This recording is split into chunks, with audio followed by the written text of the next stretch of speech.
how could it have all come to this? What caused all of this chaos and tragedy?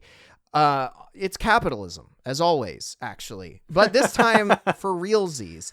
And also most of the time for realsies. So back in the time of the COVID, which was a real thing, I'm sorry, we believe that there was a pandemic on this podcast. The year was 2021, and 1047 Games raised $100 million in a single funding round, which is absolutely fucking wild. The other thing that we learned doing some final prep for this was that they were valuated at $1.5 billion because they had gotten, it was 13 million downloads for the first game. Because the first game, like we were saying, right place, right time, popped off. Whatever it was, 68,000 concurrent players on Steam. Let's just say, venture capital had very high expectations for them. And at this time, interest rates were super low, so money was functionally free. The games industry had been growing at a crazy rate. COVID pushed people inside, so people were gaming more than ever. And there was this expectation that the trend line was going to keep going up and up and up, which did not happen when COVID ended.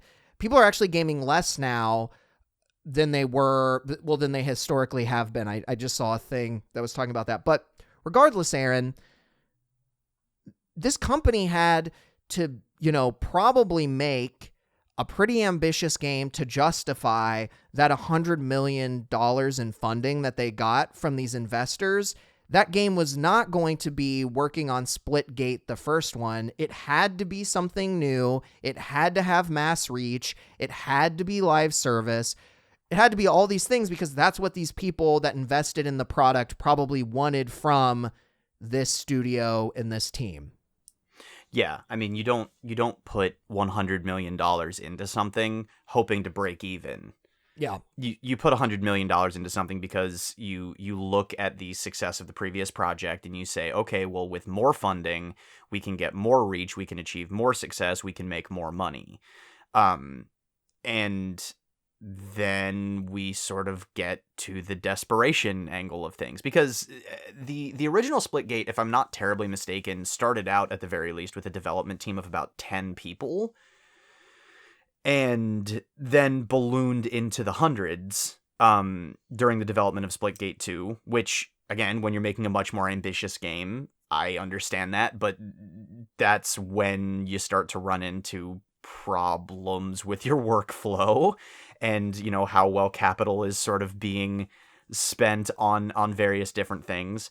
So, once all of that has settled and they start making the game, this is when we start to see egregious monetization practices begin to creep in, and it's when we start to see kind of baffling trend-chasing stuff that's antithetical to what would become the messaging of the marketing push. Sneaking in, by which I mean Battle Royale mode that goddamn nobody wanted. And yeah, it starts to reek of somebody who's in over their head and is desperately trying to make good on promises without necessarily having a clear or original idea of how to make that happen. Well, there's a interview, I can't remember what outlet it was because I saw the quote in one of Bellular's videos, specifically the one that's titled, "I've never seen a studio fumble 100 million this hard."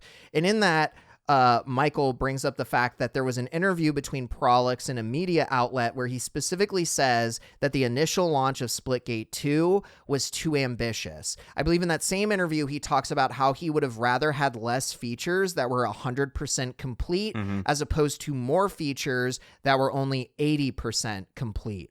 And this is a typical thing that we see in a lot of the trend chasing, in a lot of the way that investors have influenced the games industry, is they want more and more and more, but that always ends up in more diluted systems and gameplay modes instead of very tight, 100% proper executed systems and gameplay modes. You know what I mean?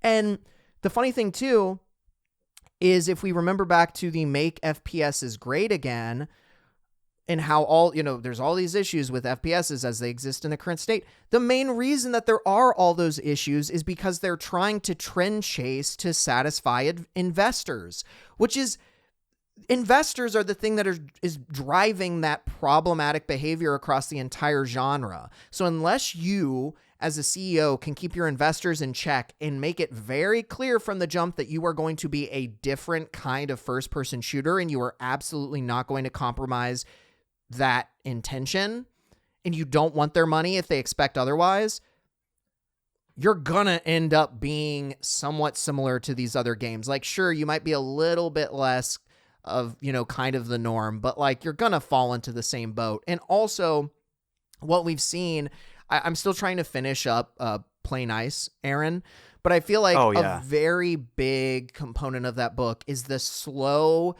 losing battle of Blizzard trying to maintain its integrity against investor pressures, and eventually the investors win. Like, the investors in the money almost always wins, even if you have like a maverick of a CEO like holding it down and pushing back against it. Like, you're fighting a losing battle. Once you take that investor money, I told you before we jumped on the call, I mean, it's like taking a deal with the devil, right? Like, you put yourself in a different space. And if you think that developing a game without investor money is the same as developing a game with investor money, you're delusional. Yeah. It's no longer your show to run exclusively at that point, right? When somebody has begun to foot the bill for your project, they will be influencing the direction of the project.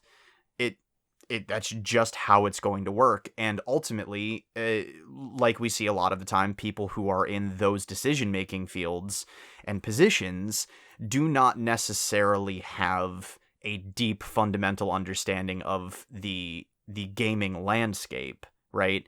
They have an understanding of return on investment, and they have an understanding of, certain trends within the industry that have historically yielded a good return on investment, but they might not be aware of the fact that, a battle royale is not the hotness that it was X amount of time ago, or that a battle royale might not be appealing to the specific players of this specific game.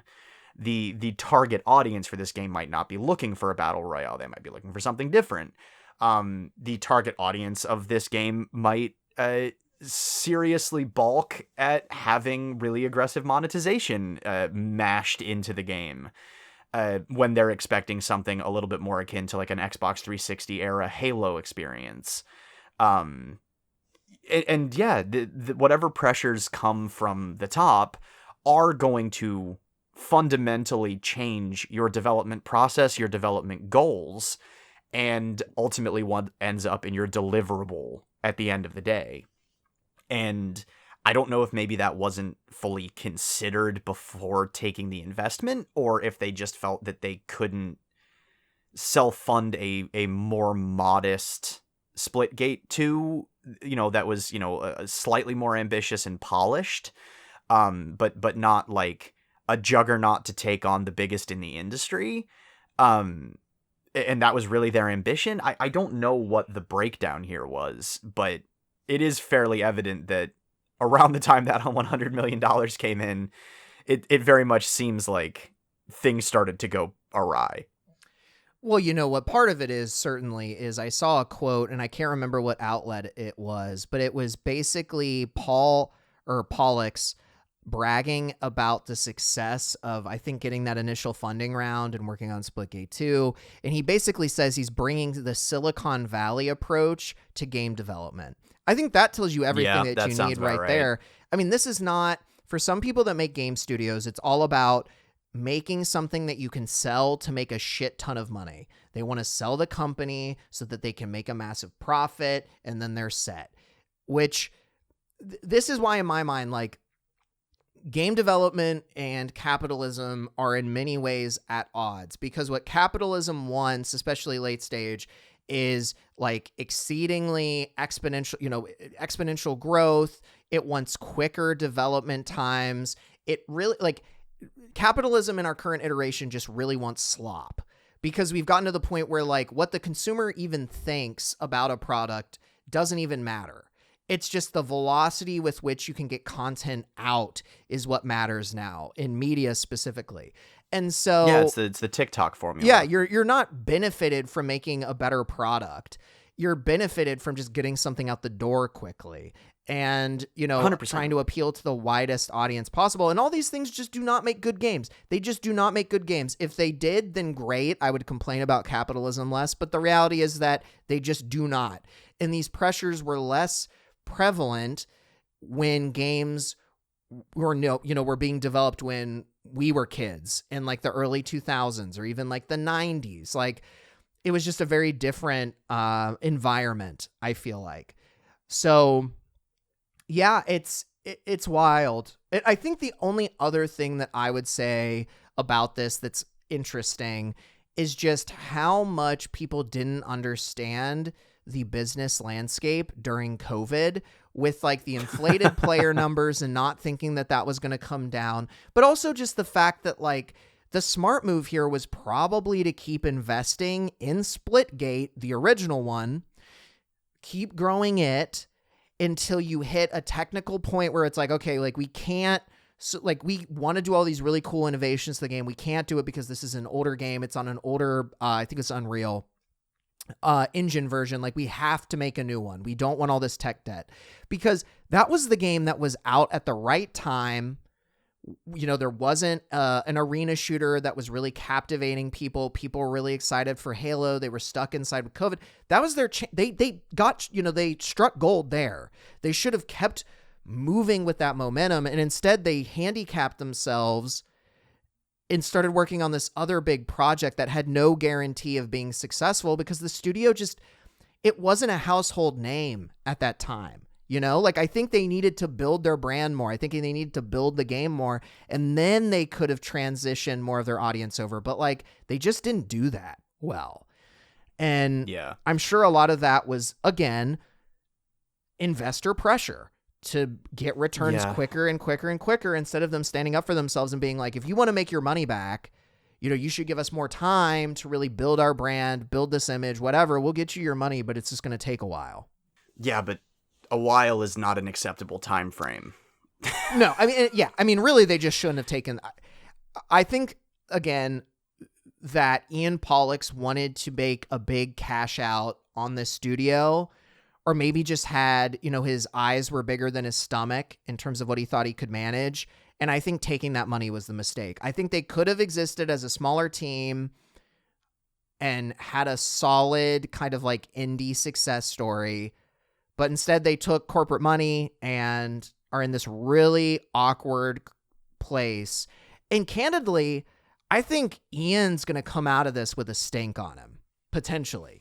Yeah. Because he's decided to make himself such a figurehead in all of these PR blunders that he's the one that's going to look bad, not necessarily the people working under him, which I think is good. I don't want the developers to, be punished.